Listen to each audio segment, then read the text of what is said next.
Hey guys, I'm going to talk to you a little bit today about the importance of electrolytes, water, and the balance between the two.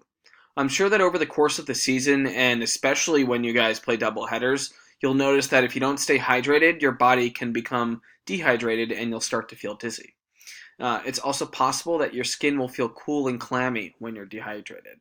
So these are some signs that you want to look out for, especially when you're playing double headers in intense heat. So you guys should know that over half of the body's weight is made up of water. We know that water is restricted into three main compartments. They are fluid in the cells, fluid in the space around the cells, and fluid in the blood.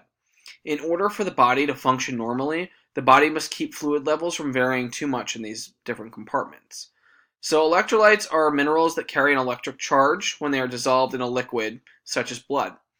For instance, the blood electrolytes, which are sodium, potassium, chloride, and bicarbonate, help to regulate nerve and muscle function and maintain acid-base balance and water balance. Electrolytes, mainly sodium in this case, help to maintain normal fluid levels in the fluid compartments that I discussed previously. The amount of fluid a compartment contains depends on the amount or concentration of electrolytes. If, uh, if the electrolyte concentration is high, fluid will move into that compartment through a process called osmosis. On the other hand, if electrolyte concentration is low, fluid will move out of that compartment. Now, in order for the body to adjust fluid levels, the body actively moves electrolytes in and out of the cells. Having electrolytes in the right concentrations, which is called electrolyte balance, is important for maintaining fluid balance in the various liquid compartments of the body. Now, the kidneys help to maintain electrolyte concentration by filtering electrolytes and water from the blood. They do this by returning some to the blood and excreting any excess into the urine.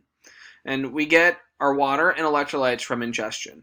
Food and drinks like milk, yogurt, coconut water, and bananas are rich in electrolytes. So you guys should be eating these types of foods and drinking these things before games.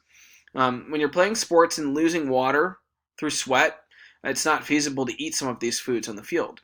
Therefore, we'll be drinking Gatorade, which is rich in electrolytes, and this will compensate for the deficit and anything that we lose while sweating. All right, take care, guys.